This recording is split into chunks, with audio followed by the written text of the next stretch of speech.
Hello everyone.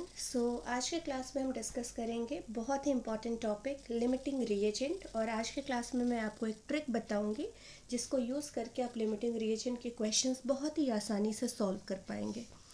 तो सबसे पहले हम डिस्कस करेंगे लिमिटिंग रिएजेंट का मतलब एक्चुअली में होता क्या है। लिमिटिंग रिएजेंट जिसको हम शॉर्टकट में LR भी कह सकते हैं। तो एक्चुअली में ये LR होता क्या है। लिमिटिंग रिएजेंट उस रिएजेंट को कहा जाता है जो सबसे पहले रिएक्शन में कंज्यूम होता है, या फिर हम कह सकते हैं कि एक ऐसा रिएजेंट जो लिमिट में मौजूद होता है। So reagent which is present in limit and I can say that which is consumed first in the reaction।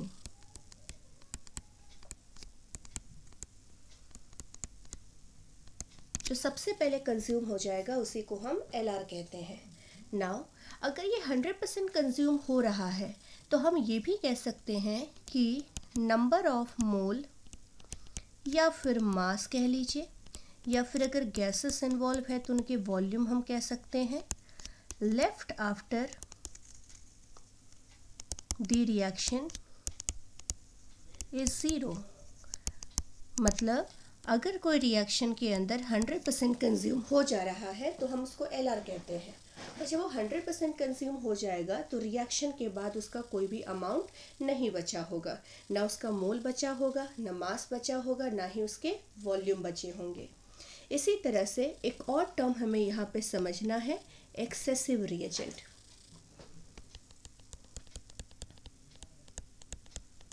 So excessive reagent actually में किसको कहा जाता है। The reagent which is present in excess. मतलब जब रिएक्शन के अंदर कोई भी रिएजेंट एक्सेस में मौजूद होता है जो रिएक्शन के बाद भी बच जाता है, means which is left after the reaction also, उसको हम एक्सेसिव रिएजेंट का नाम देते हैं। अब एक चीज़ हमेशा आपको ध्यान में रखनी पड़ेगी, पॉइंट ये है कि अमाउंट ऑफ एक्सेसिव रिएजेंट कितना लेफ्ट है एंड अमाउंट ऑफ प्रोडक्ट कितना बना है। Product formed is always decided by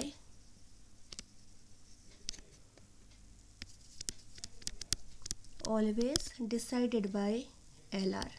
मतलब LR का क्वांटिटी कितना है, LR हमने कितना लिया है रिएक्शन के अंदर, वही हमें डिसाइड करके बताएगा कि एक्सेसिव रिएजेंट कितना बचा है एज वेल एज कितना प्रोडक्ट हमारा फॉर्म हुआ है। एक छोटे से एग्जाम्पल के साथ इस टॉपिक को पहले अंडरस्टैंड करते हैं एंड देन हम उस ट्रिक की बात करेंगे। जैसे मान के चलिए हमें यहाँ पे एक बैलेंस्ड इक्वेशन दिया है A + 2B give 3 mole of C। अब लेट अस अज्यूम दैट हमें इस रिएक्शन को करवाने के लिए इसके 4 मोल दिए हैं और इसके भी 4 मोल दिए हैं। मतलब हमें कहा गया है कि 4 mole of A react with 4 mole of B। यहाँ पे अब हमें आइडेंटिफाई करना है कि हमारा लिमिटिंग रिएजेंट कितना है और हमें प्रोडक्ट कितना मोल यहाँ पे मिलेगा। तो अगर हम यहाँ पे इस रिएक्शन को लॉजिकली देखें तो हम कह सकते हैं इस रिएक्शन, क्योंकि मैंने यहाँ पे क्या कंडीशन लगा दी, ये रिएक्शन हमारा बैलेंस्ड इक्वेशन है। तो अगर बैलेंस्ड इक्वेशन है तो हम क्लियरली कह सकते हैं कि 1 mole of A will react with 2 mole of B, right. मतलब 1 मोल A हमेशा 2 मोल ऑफ B को रिएक्शन करवाएगा, और उसकी वजह से कितने मोल C के मिलेंगे, 3 मोल यहाँ पे C का मिलेगा।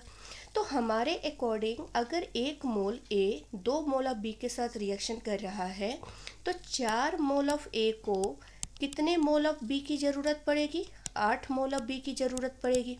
लेकिन क्वेश्चन में हमें बी का अमाउंट कितना दिया है, 4 मोल ही दिया है, जबकि ज़रूरत कितनी थी, हमें 8 मोल की ज़रूरत थी। मतलब हम ये कह सकते हैं कि बी का जितना अमाउंट हमें चाहिए था उतना अमाउंट हमें नहीं दिया गया है, तो इसलिए बी हमारा क्या हो गया इस रिएक्शन के अंदर, लिमिटिंग रिएजेंट हो गया। मतलब ये 100% आपका क्या होगा, रिएक्शन में कंज्यूम हो जाएगा। तो अगर बी हमारा लिमिटिंग रिएजेंट है तो यहाँ पे हम ये कह सकते हैं कि ए हमारा एक्सेसिव रिएजेंट है। अब कितना मोल प्रोडक्ट का बनेगा और कितना मोल यहाँ पे एक्सेसिव रिएजेंट का बचेगा, ये सब कुछ डिसाइड करेगा हमारा लिमिटिंग रिएजेंट। कैसे, देखिए, सबसे पहले अगर हम गौर से देखें तो हम ये आइडेंटिफाई कर चुके हैं कि बी हमारा एलआर है। अगर बी हमारा एलआर है तो बी 100% आपका कंज्यूम हो जाएगा। तो हम यहाँ पे अगर रिएक्शन को गौर से देखें तो हम कह सकते हैं कि 2 मोल ऑफ बी को कंज्यूम करने से कितने मोल सी के बनेंगे, 3 मोल सी के बनेंगे। तो 4 मोल 100% अगर कंज्यूम हो जाए बी के तो कितना मोल यहाँ पे सी का बनना चाहिए, डबल, विच इज़ 6 मोल। तो हम देख सकते हैं कि सी कितना बन रहा है वो डिसाइड कौन कर रहा है, लिमिटिंग रिएजेंट का क्वांटिटी डिसाइड कर रहा है। तो यहाँ से हमें ये पता चल गया कि number of mole of C formed is actually equal to how much, 6 mole. इसी तरह से अगर हम ये कहें कि ए का कितना क्वांटिटी बचा हुआ है तो ये भी देख लेते हैं। क्वेश्चन के अकॉर्डिंग देखिए, अगर रिएक्शन को गौर से देखें तो हम कह सकते हैं कि 2 मोल ऑफ बी कितने मोल के साथ रिएक्शन करेगा, 1 मोल ऑफ ए के साथ रिएक्शन करेगा। तो इसी तरह से अगर हमें बी का क्वांटिटी 4 मोल दिया है और अगर 4 मोल हम 100% कंज्यूम करवा लेते हैं तो 4 मोल ऑफ बी की वजह से ए का कितना मोल खर्च होना चाहिए, 2 मोल ऑफ ए खर्च होना चाहिए। मतलब हम कह सकते हैं कि बी का अगर 4 मोल 100% भी कंज्यूम हो जाता है तो भी ए का सिर्फ और सिर्फ कितना मोल आपका खर्च होगा, 2 मोल। लेकिन ए का कितना मोल दिया है क्वेश्चन में, 4 मोल। तो 4 मोल में से 2 मोल तो खर्च हो गया, तो कितना बचा यहाँ पे, 2 मोल आपका बचा ए का।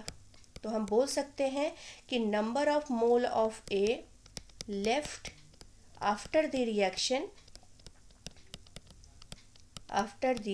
Reaction is equal to how much, 2 mole.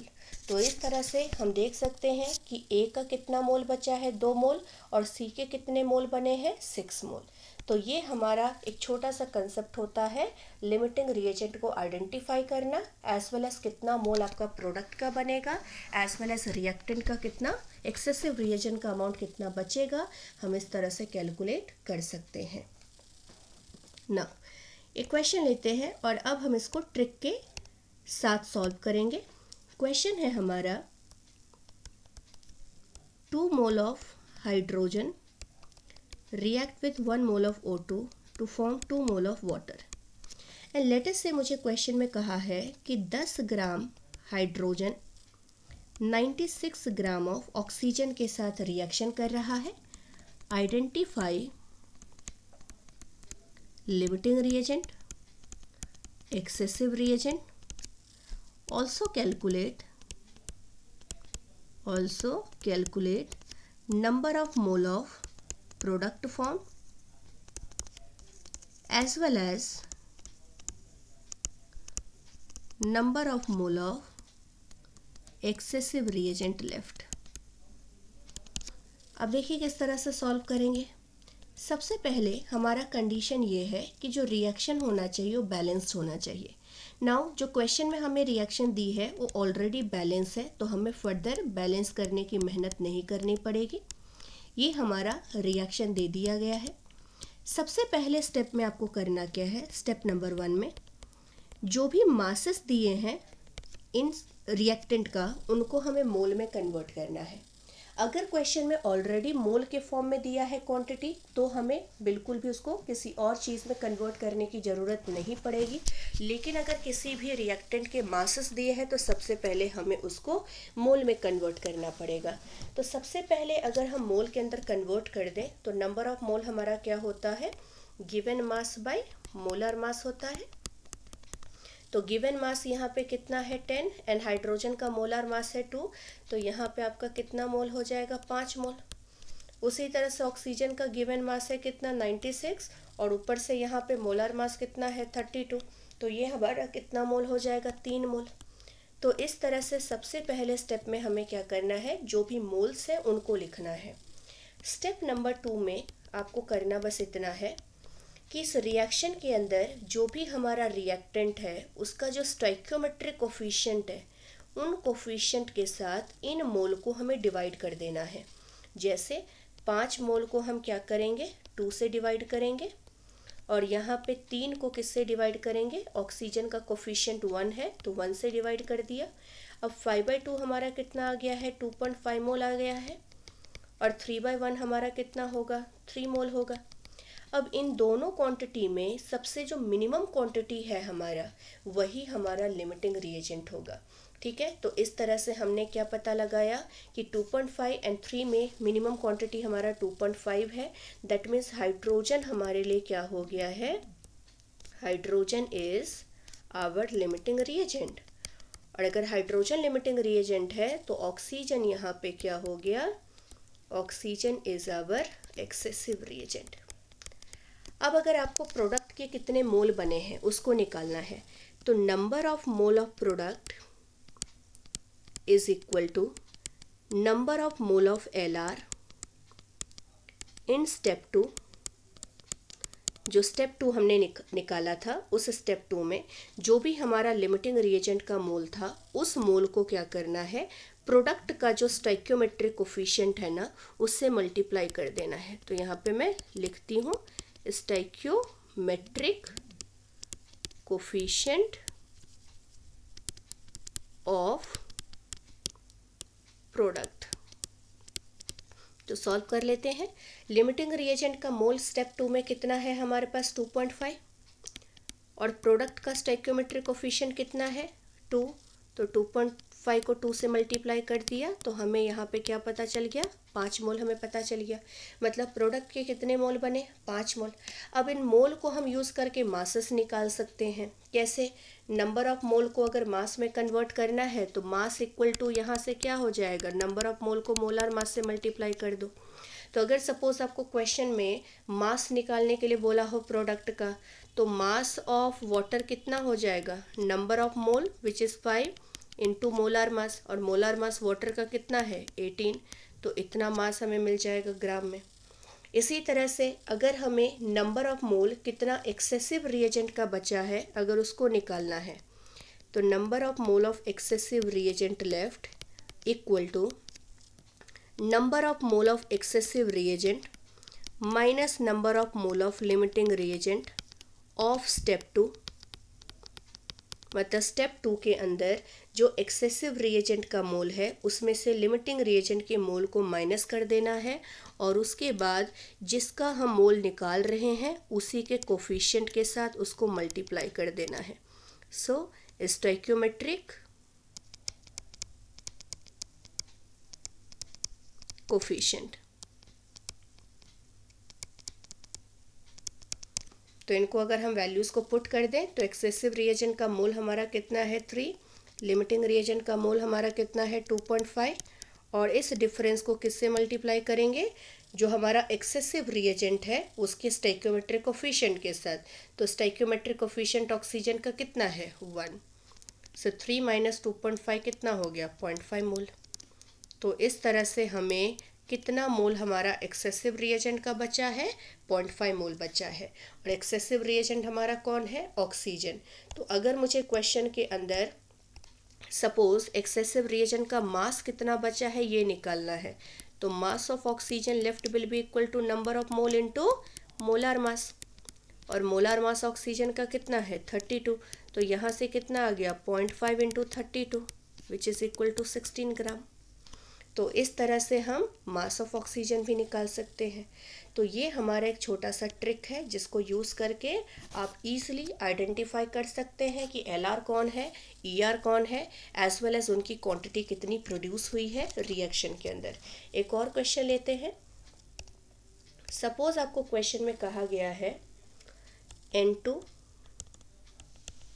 gas plus 3H2 gas gives 2 mole of ammonia gas.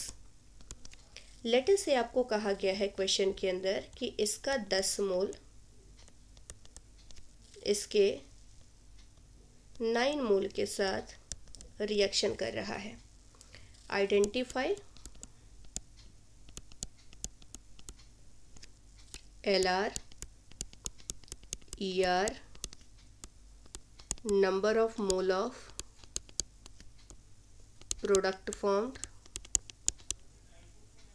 as well as number of mole of ER left. तो क्वेश्चन हम देख सकते हैं कि डायरेक्टली हमें मोल दे दिया है, तो यही हमारा क्या हो गया, स्टेप 1 हो गया.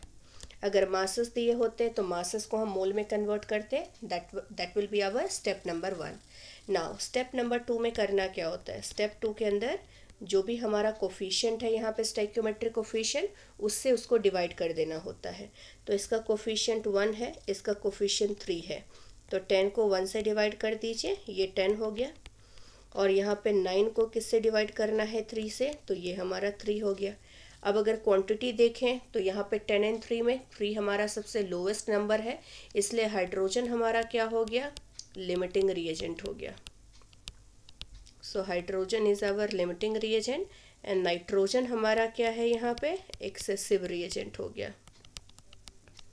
अब अगर यहाँ पे हमें number of mole of product बताने हैं, तो number of mole of product क्या होगा, number of mole of product which is ammonia, that is equal to number of mole of LR which is equal to how much, limiting reagent का mole कितना है step number 2 में, 3 को multiply किससे करेंगे, coefficient of product which is equal to 2, तो कितना मोल बन जाएगा, 6 मोल यहाँ पे बन गया. इसी तरह से अगर हमें पता लगाना है कि कितना मोल नाइट्रोजन का लेफ्ट है, तो कैसे निकालेंगे, स्टेप नंबर 2 में जो LR और ER के मोल हैं उनका डिफरेंस ले लीजिए, तो 10 - 3, और उसके बाद नाइट्रोजन का जो कोफिशिएंट है उससे मल्टीप्लाई कर दीजिए, तो 7 मोल आपका क्या है यहाँ पे बचा हुआ है. अब इन मोल को हम मासेस में कन्वर्ट कर सकते हैं. अगर मुझे मास बताना है कि अमोनिया का कितना प्रोड्यूस हुआ है, तो अमोनिया का जो मास होगा वो किसके बराबर हो जाएगा, 6 into molar mass of ammonia equal to how much, 17 gram. तो इस तरह से मासेस निकाल सकते हैं. नाइट्रोजन का कितना मास अगर आपका बचा है ये आपको निकालना है, तो कितना होगा, 7 इंटू इसका मास कितना है यहाँ पे टोटल नाइट्रोजन का 28, तो ये हमारा मास आ गया. अगर हमें वॉल्यूम को कितना वॉल्यूम प्रोड्यूस हुआ है ये पता लगाना है, तो हमें ये पता है कि 1 mole of any gas at STP condition will occupy 22.4 litre, right.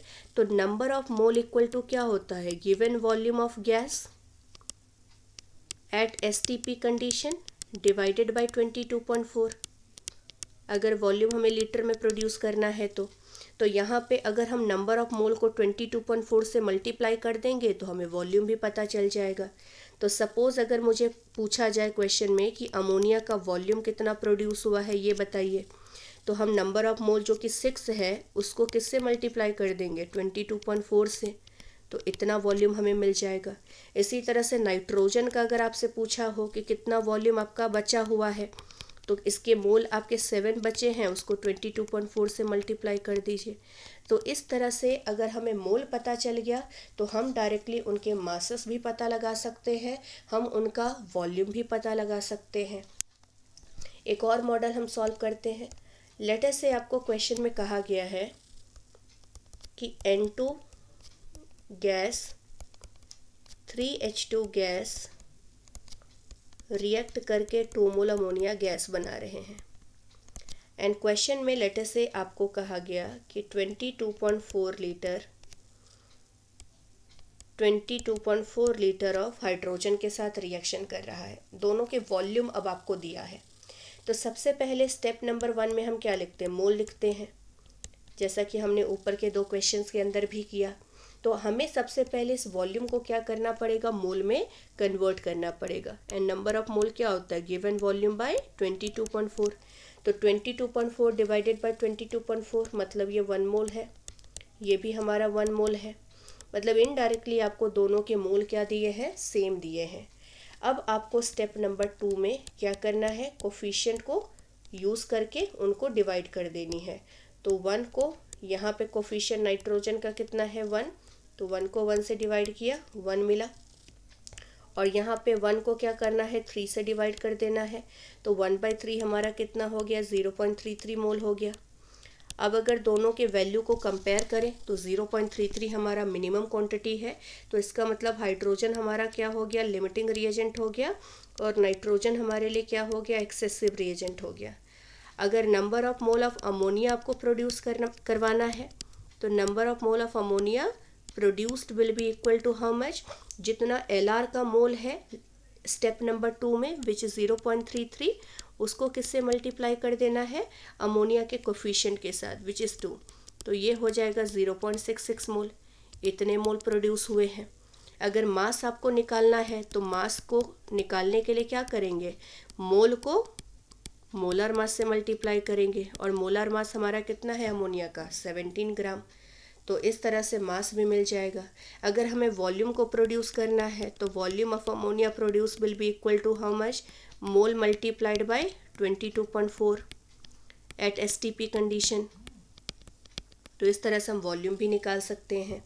इसी तरह से अगर हमें एक्सेसिव रिएजेंट कितना बचा हुआ है इसको पता लगाना है, तो number of mole of nitrogen left equal to, step number 2 में क्या करना है, जो भी एक्सेसिव रिएजेंट के मोल है उसमें से लिमिटिंग रिएजेंट का मोल माइनस कर दीजिए, और उस डिफरेंस को क्या कीजिए, जो हमारा एक्सेसिव रिएजेंट का स्टोइकियोमेट्रिक कोफिशिएंट है उससे मल्टीप्लाई कर दीजिए।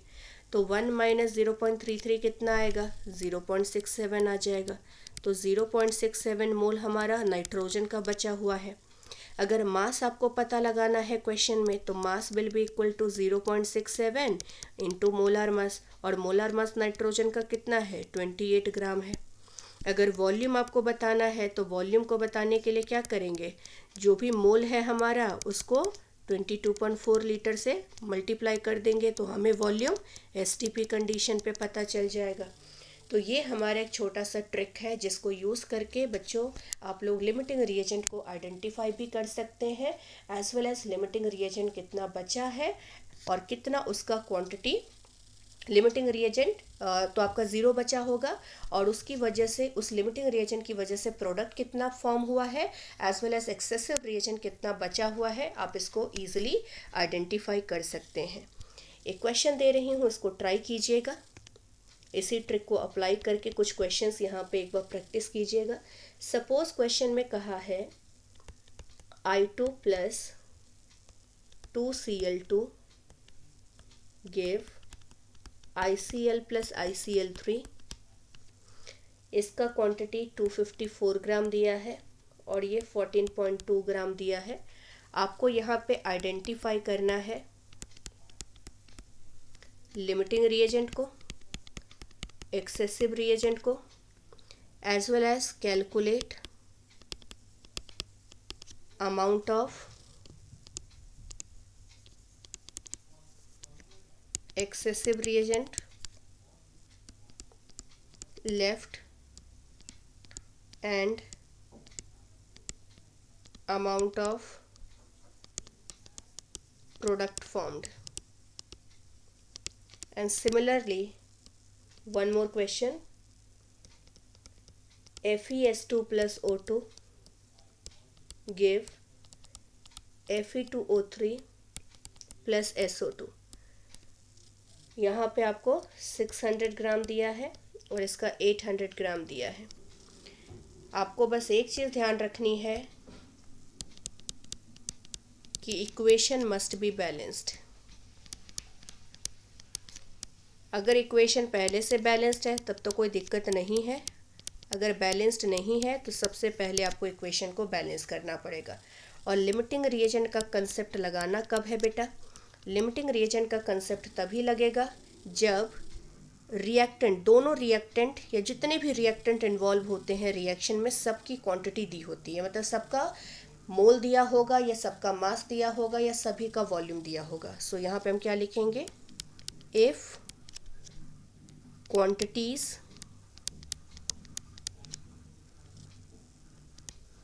like mass, mole, volume of each reactant are given, then apply limiting reagent concept। सो आज के लिए बस इतना ही, मिलते हैं नेक्स्ट वीडियो के साथ बच्चों। अगर वीडियो पसंद आए तो प्लीज़ मेरे चैनल को लाइक एंड सब्सक्राइब कीजिए। Thank you so much.